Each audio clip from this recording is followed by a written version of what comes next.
This is the Inside TRAQ. We discuss health, healthcare, and medical insurance simplified. Powered by Total Risk Administrators and the TRA experts Warren, Alan, Dr. Avron, Rina, Jeff, and Kim. Sharp insight, real conversations. Let's go. Hello, everyone, and welcome to the first podcast for 2026 of the Inside TRAQ. And as you know by now, we've got Doc Avron and Alan with us, and we're here to carry on the Inside TRAQ and bringing you all the latest news, the latest advice, the latest whatever you can find in the healthcare industry. So that's what we're doing. So, gentlemen, welcome back. Thank you, Warren. Thanks. So good to see you, Doc. Warren, Alan, so good to see you, hey? And looking forward to a great year. We've got so much lined up. Absolutely. It's just going to be incredible. Yeah, absolutely. Very good for our viewers. In fact, we'll go through a couple of the highlights and things we just want to mention. But before we do, you would have noticed as we came in on the podcast, our team is a bit bigger. So last year we introduced you to Kim, our sort of technical producer, and this year we've grown by 2 members, and those would be Jeff Dupree, who's our the Chief Operations Officer at TRA, and then Rina Wheeler. She's our Head of IT Operations at TRA. And the reason they've joined the team is really to bring us some more of that expert knowledge. So, we're looking forward to them being part of the team for this year. Incredible. And I think as this podcast grows, we can see the response we've had, the viewers, and we've got such a great team behind us. So it's super exciting. Viewers will also learn what technology is behind healthcare and how technology contributes to higher levels of customer satisfaction and making sure members are well informed. Sure. Very, very important. Very important. We can't discount that, and I think we're going to include that this year. And what's also important, I think, is the fact that when we get these questions thrown to us, sometimes they're not only medically related, but you know, the areas that affect the business of TRA as well. So that's why it's nice having Jeff and Rena on board to give us some of that extra perspective, you know. But enough of an intro. Let's get into the reason why we're here. Doc, you had an amazing interview with an expert in the field of sexual wellness. Won't you tell us? Yeah, sure. I mean, we got a lot of questions around this last year, and it's a really important topic, and it's not always brought to the fore to speak on a podcast. And we really wanted to bring a medical perspective to the topic of female sexual wellness. What does it involve? What does it entail? And because there are a lot of women out there with a lot of questions, and it's very difficult for them to find credible places to get the answers. Sure. I managed to get hold of Dr. Elna Rudolph. She's a well-known doctor and sexologist in South Africa, probably one of the most foremost, and runs a lot of forums both locally and internationally. And we really had a really good podcast with her. Yes. And I think we broke it into 2 parts. Yes, so let's look at the first half now, and let's see what she has to say. Great. Good. It's a great pleasure, Dr. Elna Rudolph, to have you on our show today. Thank you, everyone. It's great to be with you. And we're talking about female sexual wellness, right? It's really an interesting topic. We get a lot of questions on this on our podcast, and maybe we can start off by just asking, when we talk about this topic of female sexual wellness, what does it actually mean from a medical and holistic health perspective? I think it's time that we acknowledge that sexual health is actually general health. You know, when we are well and healthy, we can also see that in our sexual health. And when we are not well and healthy, our sexual health starts to suffer from that. Obviously, it's complicated by our relationship situation, by our cultural influences, by society, by our perceptions of ourselves as sexual beings.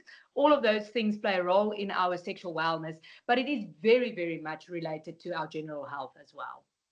So are we finding that it's starting to be discussed more in the just on social media and society in general? Or do you think it's still under discussed?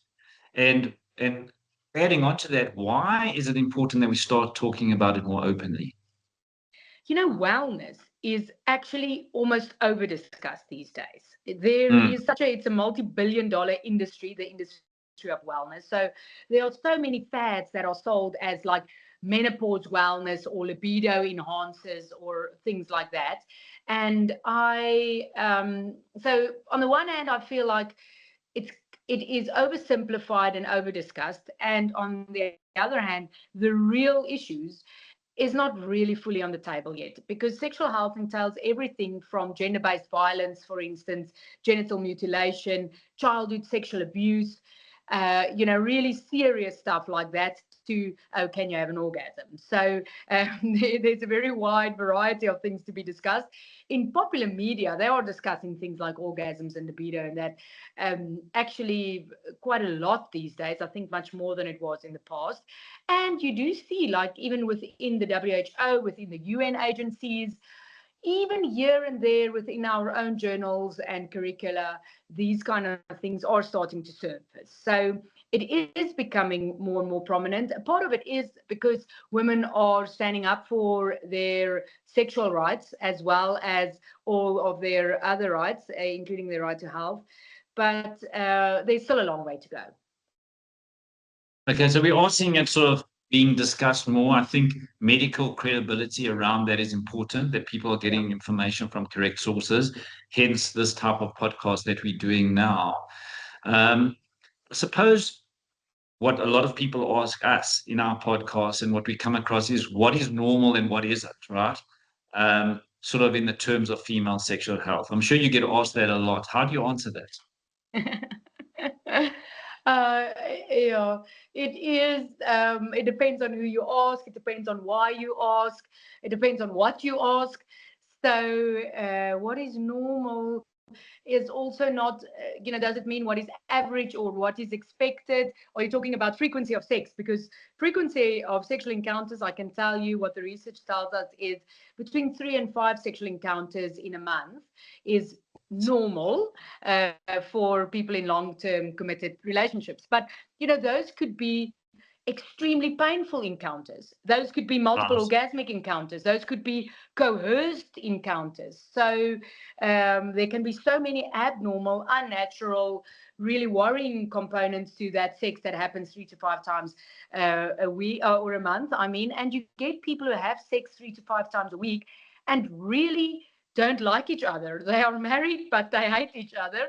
And you get people who only get around to sex 5 times a year, but that sex that they have there is highly satisfying. It causes transcendence. They feel really emotionally connected, and in the rest of their relationship, they feel supported and loved. And they might be sexually much healthier than another couple who is having the 3 to 5 times a month worth of sex. So there's a big variation there. Right. So it's all obviously personal dependent, but let's go from a woman's perspective now, right?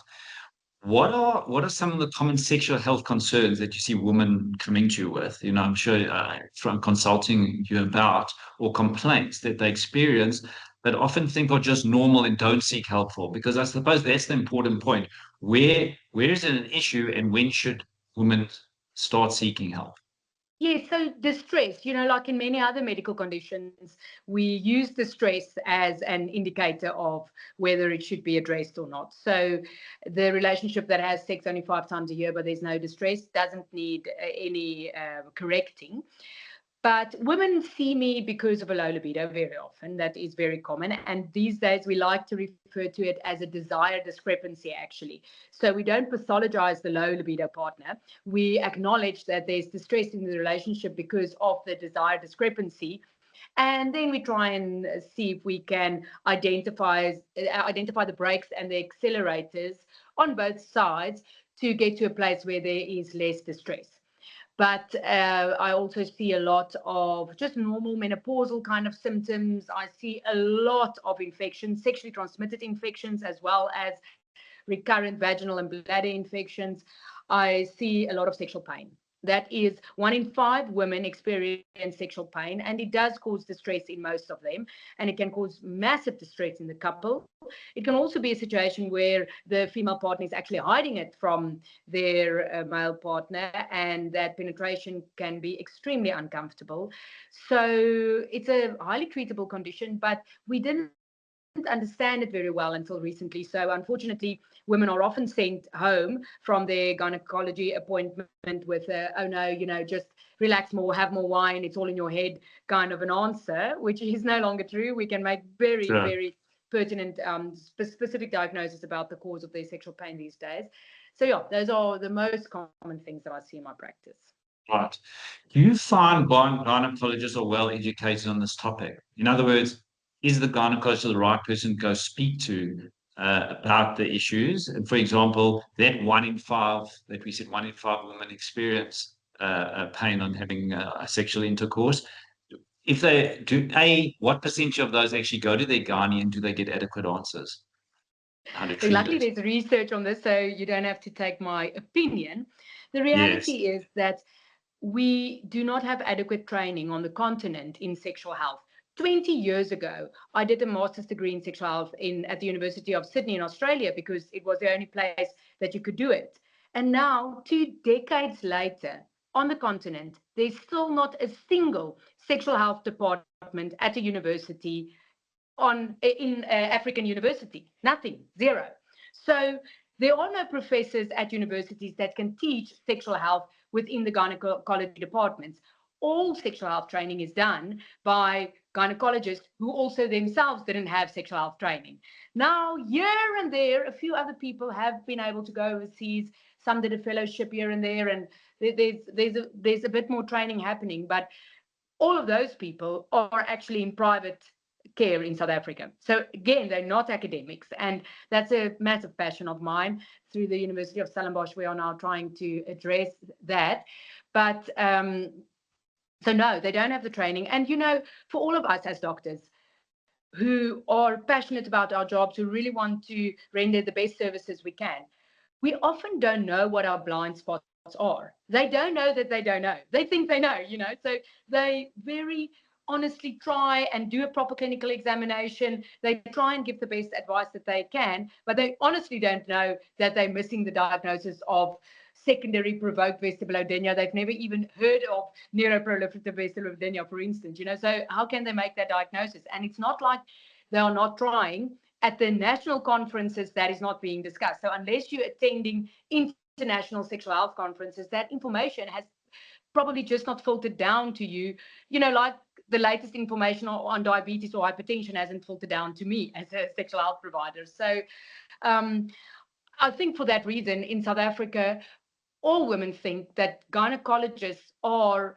the ideal place, it's the ideal clinician to visit for sexual health concerns, but unfortunately they didn't have proper training in it, and therefore they are often left with very, very patronizing kind of answers and suggestions that still leave them wanting. So, and we'll get towards, say, maybe the end of the show to understand where our listeners could go for, where they should be looking to go for those answers. But it seems to me, in terms of my understanding, in terms of what you're saying here on the podcast, the 2 big areas obviously are pain on intercourse, and then libido, right? Discrepancies in a relationship. Can you talk us through both of those sort of at a reasonably simple level in terms of what the type of treatment solutions would be for both of those 2 issues? Okay, so if a patient presents with sexual pain, the most important thing is to determine whether this pain is on penetration upon entry or if it's deep pain. Deep pain is a gynecological problem, and gynecologists are very well equipped to deal with that. It might be cysts, it might be endometriosis, or all kinds of other problems that they can deal with. So please refer to a gynecologist if that is the case. If it is penetration pain, superficial pain, it most likely is due to a combination of skin problems, nerve problems, and muscle problems, and often all 3 of those things. Now, what I see most common in the practice is that they put young girls on the pill for their skin. That makes their relative risk for provoked vestibulodynia 11. Like cardiovascular risk is something like 1.8 if you smoke, 11 if you go onto the pill for by the age of 16. So then they developed a severe neuroproliferation around the vestibule, which makes penetration with a tampon, a finger, or a penis very, very painful. But in association with that, they often have atrophy because of these low-dose anticontraceptives that they are on, and they have muscle spasms. So we use a combination of topical treatment for the nerve and hormone problem with physiotherapy, dilative therapy, as well as Botox sometimes for the penetration problems. And you have to, I mean, that's just now one cause of why a person would develop neuroproliferation there. You might have to make a proper diagnosis of the reason for it, of course, because you don't want to have to treat this person, not treat the primary cause of the problem. So that's multidisciplinary team. We've got unbelievably well qualified pelvic health and sexual health physiotherapists. We've got psychotherapists and then medical doctors who specialize in this specifically. Oh, well, as you know, in South Africa, you're not supposed to say who specialize in this, who have a special interest in this specifically. Yes. So that's the main reasons for sexual pain. We very often see unconsummated marriages. We often see people who have trying for a baby, but the reason why they can't have a baby is just because they can't penetrate. And those people can be helped quite easily with this form of multidisciplinary treatment. In terms of the desire discrepancies, my role as the doctor on that team would be to sort out the medical reasons for low libido. So that would be iron deficiency, thyroid problems, hormonal problems, of which low testosterone might be one of the reasons.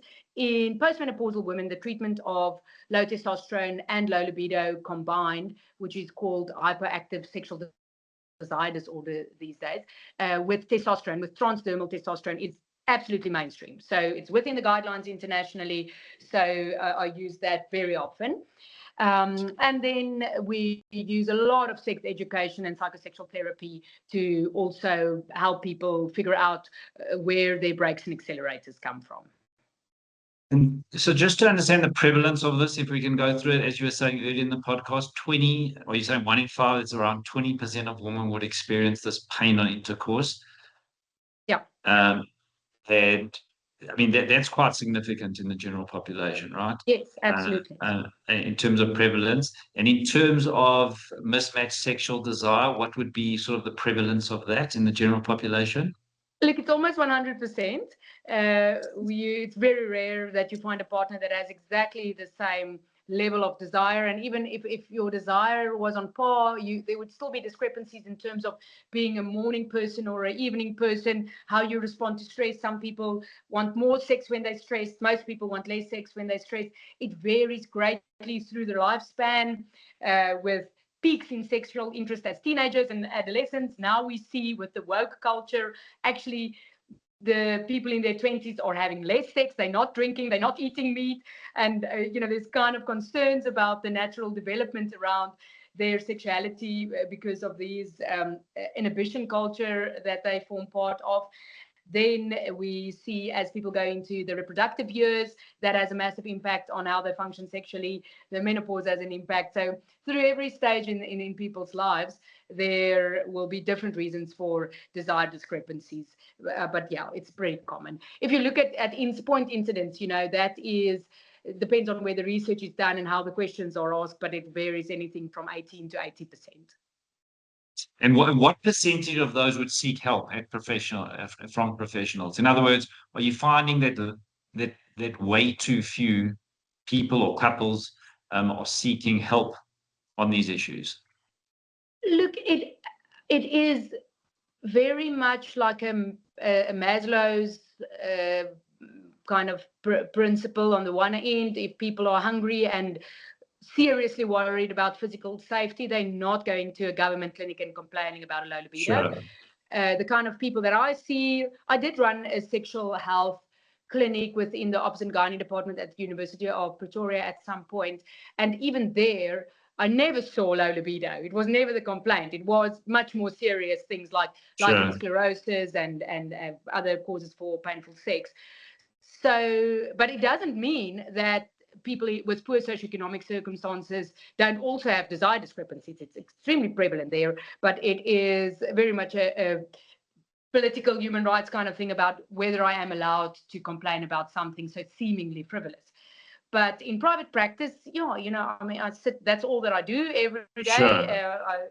So I see a lot of it. And it's interesting, like in Stellenbosch, that's quite a posh, conservative kind of a environment.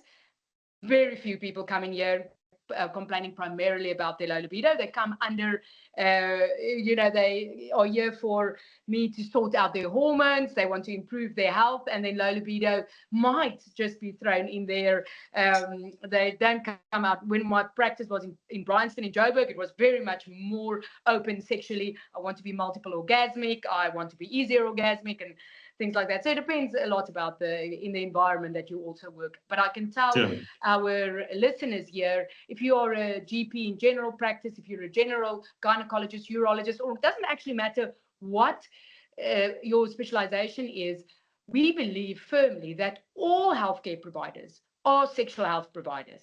Whether you are an obstetric nurse, whether you're a school nurse, whether you are an orthopedic surgeon, to a certain extent, you are a sexual health provider. So don't shy away from that. Don't feel afraid to ask about it, because the major reason why we see low people don't present with these problems is just because they feel that they can't get help. They feel that it's not appropriate to raise the issue with their primary care provider. And yes, the primary care provider might not have all the answers, but at least these days there are places that you can refer to. Well, I mean, it's a topic that, like you said when we started, maybe there's some ladies out there, some of our female audience who are unable to discuss this sort of thing. Yeah. And here we have this very competent and very professional doctor who just, who's. No, I like Dr. Rudolph's style, and she really speaks freely, you know what I mean, and talks about the topics. We spoke a lot of the medical issues, obviously, in this first podcast. Yeah. And speaks openly about it and honestly about it. And I'm sure a lot of our listeners' questions were answered, which I think will be really, really relevant for them. Yeah. And in the second part of it, I think it's just going to be as informative and as beneficial. And I think at the end of the day, that's what we were here for. Correct. Yeah. We really want to offer that benefit to our listeners. Exactly. So just to say, if you like podcast 1, which we really felt was extremely informative, listen out for podcast 2 on this. Where we're going to cover a lot of the other aspects that weren't touched on. Sure. So I think to end, we actually we did mention in the beginning that we're using Rina and Jeff now for some of that expert opinion on various things. And I had a chance to interview Rina regarding how does TRA use technology to benefit its policyholders. So we went through a couple of questions, and you'll see she got some amazing things to tell us. Let's have a listen to that, and let's see what she says. Rina, thanks for joining us. Thanks, Warren. Always great to talk about what we're building behind the scenes. Let's start high level. When we say TRA has a technological advantage over competitors, what does that actually mean? It means 2 things. First, our policyholders experience faster, simpler, more accessible service. Second, our internal admin platform is highly streamlined and increasingly powered by intelligent automation and AI. Technology isn't just a support function at TRA, it's a strategic enabler. Everything we build is focused on removing friction for members and improving operational efficiency. Let's talk about accessibility. One of the most popular channels is our WhatsApp customer support line. Why is that important? Because it meets members where they already are. Most South Africans use WhatsApp daily. Instead of asking members to call or email, we allow them to send a simple message. They can request claim updates, policy information, or general assistance in real time. It reduces call center pressure, shortens response times, and gives members written confirmation of conversations. It's convenient, familiar, and immediate. So instead of waiting on hold, they're chatting on a platform they use every day. Exactly. It's service on their terms. Now let's move to the TRA Assist mobile app. What role does that play? The TRA Assist app gives members direct control. Through the app, they can view policy details, submit claims, track claim progress, access documents, and contact support. The key advantage is transparency. Members don't have to phone in to know what's happening. They can see it instantly. We designed it to be intuitive and fast. The interface is clean, and the backend integrates directly with our admin system, so updates reflect in real time. So the app reduces uncertainty? Yes, and in insurance, reducing uncertainty builds trust. Beyond the app, we also have the web-based member portal. How does that complement the mobile experience? The member portal is ideal for members who prefer desktop access, especially employers and more detail-oriented users. It provides deeper functionality, downloading schedules, accessing historical claims, managing contact details, and reviewing benefit information. Because it connects directly to our core administration platform, everything stays synchronized. There's no duplication or lag between systems. This unified architecture is a major differentiator compared to legacy platforms in the industry. Another tool we've introduced is live chat on our website. What's the strategic thinking behind that? Live chat removes barriers at the point of inquiry. When a member or prospective client is browsing the website and has a question, they can engage instantly. There's no need to switch channels. It improves response speed, increases conversion opportunities, and enhances the overall experience. It's proactive rather than reactive service. We can't talk about technology without mentioning Gappy. He's become quite popular. He really has. Gappy is our AI-driven chatbot. He handles routine queries 24/7, things like benefit explanations, document requests, and process guidance. The benefit of AI here is scalability. Gappy can assist thousands of members simultaneously without wait times. But importantly, he's integrated into our systems.